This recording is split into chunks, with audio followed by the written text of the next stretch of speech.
नमस्कार। प्रादेशिक समाचार के साथ मैं ज्ञानेश्वर प्रसाद श्रीवास्तव। पहले मुख्य समाचार। राज्य में सियासी संकट के मद्देनजर कल विधानसभा का विशेष सत्र। हेमंत सरकार हासिल करेगी विश्वास मत।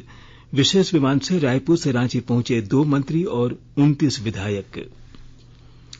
राष्ट्रपति द्रौपदी मुर्मू कल नई दिल्ली में देश भर के 46 शिक्षकों को राष्ट्रीय शिक्षक पुरस्कारों से करेंगी सम्मानित।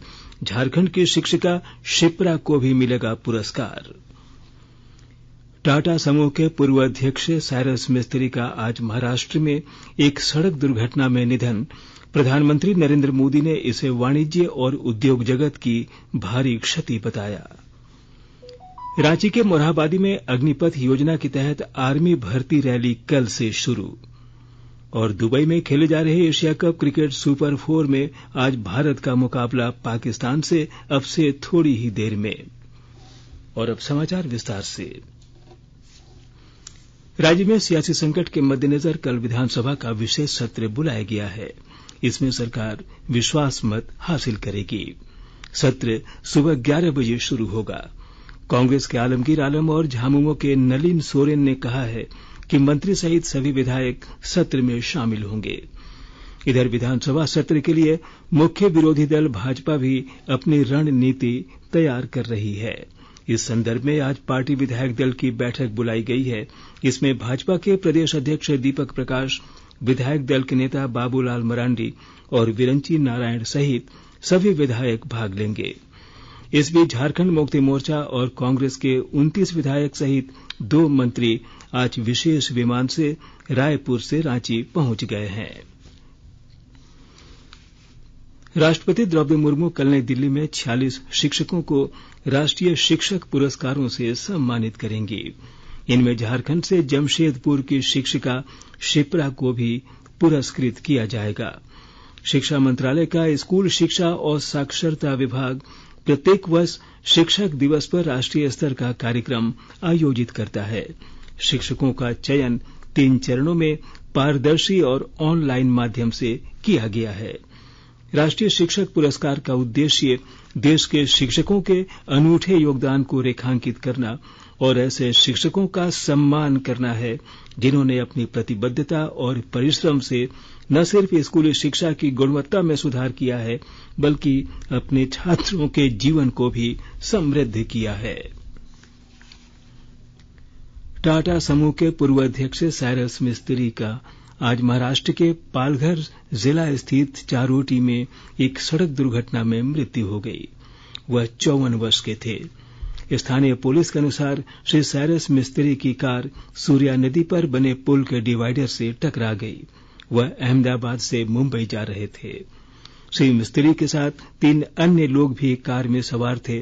पुलिस ने बताया कि श्री मिस्त्री के अलावा एक अन्य व्यक्ति की भी इस दुर्घटना में मृत्यु हो गई। 2 अन्य घायलों को अस्पताल में भर्ती कराया गया है। प्रधानमंत्री नरेंद्र मोदी ने प्रसिद्ध उद्योगपति साइरस मिस्त्री की असामयिक मृत्यु पर गहरा दुख व्यक्त किया है। उन्होंने एक ट्वीट में कहा कि साइरस मिस्त्री एक सफल व्यवसायी थे जो भारत की आर्थिक समृद्धि में विश्वास करते थे। श्री मोदी ने कहा कि साइरस मिस्त्री का निधन वाणिज्य और उद्योग जगत की भारी क्षति है। राज्य सरकार द्वारा सेवा अवधि विस्तार दिए जाने पर सहायक पुलिस कर्मियों ने रांची में मुख्यमंत्री हेमंत सोरेन का स्वागत करते हुए उनके प्रति आभार जताया। मौके पर मुख्यमंत्री ने सहायक पुलिस कर्मियों से कहा कि आपके सुरक्षित और बेहतर भविष्य को लेकर सरकार गंभीरता से विचार कर रही है। उन्होंने कहा कि अनुबंध और सीमित समय के लिए नियुक्त कर्मियों की भर्ती और सेवा शर्त नियमावली को लेकर अधिकारियों को सुझाव देने का निर्देश दिया गया है। मुख्यमंत्री ने कहा कि राज्य की विधि व्यवस्था को बेहतर बनाने के लिए आपको सरकार की व्यवस्था से जोड़ा गया है। आपकी बहाली सीमित समय के लिए हुई थी। ऐसे में सरकार ने 1 साल का अवधि विस्तार देकर आपको तत्काल राहत देने का काम किया है।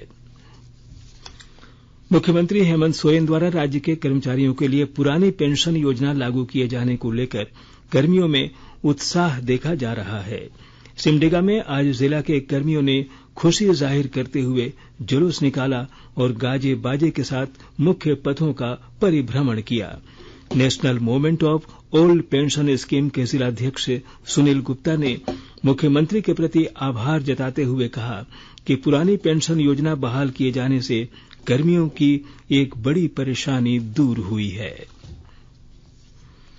प्रधानमंत्री नरेंद्र मोदी ने देवघर से बासुकीनाथ जाने वाले कांवरियों और श्रद्धालुओं की सुविधा के लिए 45 किलोमीटर लंबाई वाली सड़क के निर्माण की स्वीकृति दे दी है। यह सड़क 976 करोड़ रुपए की लागत से बनाई जानी है। और ब्यौरे के साथ हमारे संवाददाता।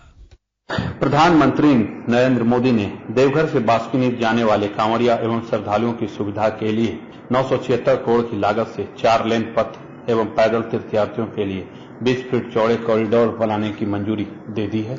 अब इससे बासुकीनाथ देवघर यात्रा करने वाले लोगों को काफी सुविधा होगी। यह रोड NH 114A फेज 4 के तहत बनाए जाएंगे। इसमें कुल लागत 976 करोड़ रुपया रखी गई है और यह 20 फीट चौड़ा होगा। RK सुब्रमण्यम महाप्रबंधक technical national highway authority of India ने 2 सितंबर को इसकी मंजूरी देते हुए अधिसूचना जारी कर दी है और गोड्डा के सांसद निशिकांत दुबे ने भी ये ट्वीट कर बताया कि ये काफी अच्छी पहल है और इसकी मांग काफी दिनों से हो रही थी। इससे आने वाले यात्रियों को काफी सुविधा होगी और पश्चिम बंगाल के रास्ते और संथाल को इससे काफी लाभ होगा। आशीष कुमार अम्बस्ट, आकाशवाणी समाचार, देवघर।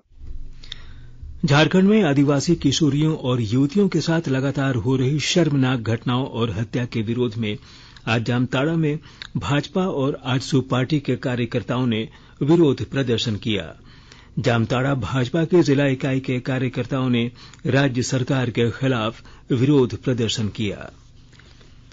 दुमका जिले के रानीश्वर थाना क्षेत्र में यौन शोषण के बाद हत्या की शिकार हुई नाबालिग लड़की के परिजनों से आज झारखंड के पूर्व मुख्यमंत्री बाबूलाल मरांडी ने मुलाकात की। उन्होंने पीड़िता के परिजनों से घटना की जानकारी ली। बाद में उन्होंने कहा कि दुमका जिले में एक के बाद एक लगातार इस तरह की घटना हो रही है और पुलिस का रवैया संतोषजनक नहीं है, इसलिए मामले की जांच केंद्रीय जांच एजेंसी NIA से करानी चाहिए। बाबूलाल मरांडी के साथ दुमका सांसद सुनील सोरेन, पूर्व मंत्री लुइस मरांडी समेत कई नेता और काफी संख्या में कार्यकर्ता भी थे। आकाशवाणी के ताजातरीन समाचारों के लिए आप हमारी वेबसाइट newsonair.com पर लॉग इन कर सकते हैं। ताजा समाचार Twitter handle @AIR news alerts और Facebook page all India radio news पर भी उपलब्ध है। आप प्रादेशिक समाचार एकांश को Twitter handle @AIR news _Ranchi और फेसबुक, इंस्टाग्राम पेज तथा YouTube channel AIR news Ranchi पर भी हमारे बुलेटिन सुन सकते हैं। प्रादेशिक समाचार आप आकाशवाणी रांची से सुन रहे हैं और अब पेश है कोरोना से बचाव के कुछ संदेश।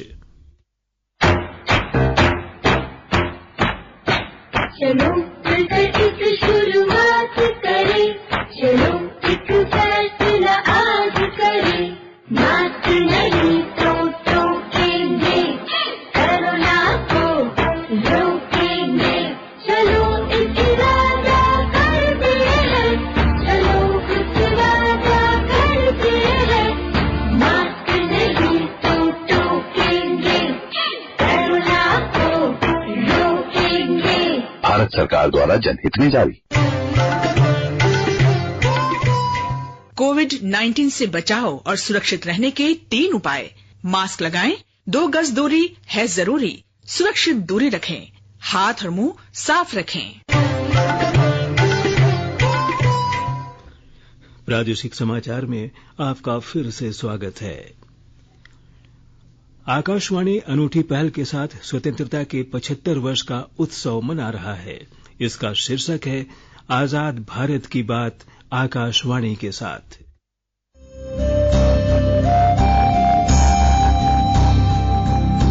आजाद भारत की बात आकाशवाणी के साथ।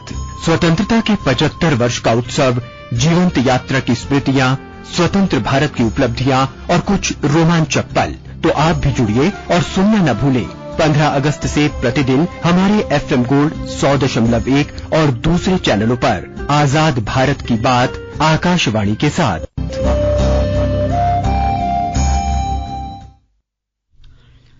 राजधानी रांची में अग्निपथ योजना के तहत मोरहाबादी मैदान में आर्मी भर्ती रैली कल से शुरू होगी, जो 22 सितंबर तक चलेगी। इसके लिए पंजीकृत सभी अभ्यर्थियों को एडमिट कार्ड जारी कर दिया गया है। अभ्यर्थियों को तिथि और जिलेवार विवरण के अनुसार भर्ती रैली में उपस्थित होना है। रैली के लिए लगभग 85,000 उम्मीदवारों ने अपना पंजीकरण कराया है। रैली के पहले दिन लोहरदगा और दूसरे दिन बोकारो के अभ्यर्थी दौड़ में भाग लेंगे। साहिबगंज जिले में गंगा नदी के बढ़ते जलस्तर को लेकर अधिकारी सजग हो गए हैं। गंगा नदी में प्रत्येक दिन जलस्तर में वृद्धि हो रही है। बढ़ते जलस्तर को ध्यान में रखते हुए जिले के उपायुक्त राम निवास यादव के निर्देश पर राजमहल के अनुमंडल पदाधिकारी रोशन कुमार शाह की अगुवाई में अधिकारियों का एक दल आज उधवा प्रखंड के दियारा क्षेत्रों का जायजा लिया। अधिकारियों ने ग्रामीणों की वास्तविक स्थिति के बारे में जाना और राहत और बचाव कार्य के लिए सभी आवश्यक प्रबंध करने का भरोसा दिलाया। मिथिला सांस्कृतिक परिषद की ओर से जमशेदपुर में आज रक्तदान शिविर का आयोजन किया गया। इस अवसर पर विधायक एवं पूर्व मंत्री सरयू राय ने जमशेदपुर ब्लड बैंक और अन्य निजी नर्सिंग होम से सिर्फ रख रखाव खर्च लेकर जरूरतमंद लोगों को रक्त उपलब्ध कराने का आग्रह किया। उन्होंने कहा कि जमशेदपुर वासी रक्तदान करने के लिए सदैव तत्पर रहते हैं। इस अवसर पर मिथिला सांस्कृतिक परिषद के शिशिर झा ने कहा कि परिषद पिछले 22 वर्षों से रक्तदान शिविर का आयोजन करती आ रही है। शिव शिष्य परिवार के संस्थापक हरिद्रानंद के निधन पर उनके पार्थिव शरीर के दर्शन के लिए जमशेदपुर से रांची की तरफ आ रहा एक बोलेरो NH33 पर चांडिल से आगे चौका के समीप डिवाइडर से टकराकर दुर्घटनाग्रस्त हो गया। इसमें सवार पूर्वी सिंहभूम जिले के भुइयाडीह पटेल नगर निवासी के 9 महिलाएं गंभीर रूप से घायल हो गईं, जबकि ड्राइवर की मौत हो गई। प्रत्यक्षदर्शियों के अनुसार वाहन की रफ्तार काफी तेज थी। सभी घायलों को वापस जमशेदपुर स्थित MGM मेडिकल कॉलेज अस्पताल में भर्ती कराया गया है। इनमें 2 महिलाओं की स्थिति काफी गंभीर है और उन्हें टाटा मुख्य अस्पताल के लिए रेफर कर दिया गया है। दुबई में खेले जा रहे एशिया कप क्रिकेट सुपर 4 में आज भारत का मुकाबला पाकिस्तान से होगा। यह मैच अब से थोड़ी देर बाद शाम 7:30 बजे से खेला जाएगा। भारत के 2 मैचों में 4 अंक हैं और वह तालिका में सबसे ऊपर है। पाकिस्तान के 2 मैचों में से 1 में जीत के साथ 2 अंक हैं और वह दूसरे स्थान पर है। भारत के ऑलराउंडर रविंद्र जडेजा घुटने में चोट के कारण एशिया कप के बाकी मैचों से बाहर हो गए हैं। उनकी जगह अक्षर पटेल को टीम में शामिल किया गया है। आकाशवाणी से इस मैच का आंखों देखा हाल हिंदी और अंग्रेजी में प्रसारित किया जाएगा। इधर रांची जिला प्रशासन ने भी राजधानी के मोरहाबादी मैदान में लगे स्क्रीन पर मैच का सीधा प्रसारण किए जाने की व्यवस्था की है। लोहरदगा में करमा पर्व को देखते हुए राजी पढ़ा सरना प्रार्थना सभा, आदिवासी छात्र संघ और अन्य आदिवासी संगठनों की ओर से आज कुडू प्रखंड के टीको पोखरा टोली में करमा संध्या सांस्कृतिक कार्यक्रम का आयोजन किया गया। कार्यक्रम में कुडू प्रखंड के अलावा कैरो, भंडरा, मांडर, चान्हो तथा लातेहार के आदिवासी खोड़हा शामिल हुए। और अब अंत में मुख्य समाचार एक बार फिर। राज्य में सियासी संकट के मद्देनजर कल विधानसभा का विशेष सत्र, हेमंत सरकार हासिल करेगी विश्वास मत, विशेष विमान से रायपुर से रांची पहुंचे 2 मंत्री और 29 विधायक। राष्ट्रपति द्रौपदी मुर्मू कल नई दिल्ली में देश भर के 46 शिक्षकों को राष्ट्रीय शिक्षक पुरस्कारों से करेंगे सम्मानित। झारखंड की शिक्षिका शिप्रा को भी मिलेगा पुरस्कार। टाटा समूह के पूर्व अध्यक्ष साइरस मिस्त्री का आज महाराष्ट्र में एक सड़क दुर्घटना में निधन। प्रधानमंत्री नरेंद्र मोदी ने इसे वाणिज्य और उद्योग जगत की भारी क्षति बताया। रांची के मोरहाबादी में अग्निपथ योजना के तहत आर्मी भर्ती रैली कल से शुरू और दुबई में खेले जा रहे एशिया कप क्रिकेट सुपर 4 में आज भारत का मुकाबला पाकिस्तान से अब से थोड़ी ही देर में। इसके साथ ही आकाशवाणी रांची से प्रादेशिक समाचार का ये बुलेटिन समाप्त हुआ। नमस्कार।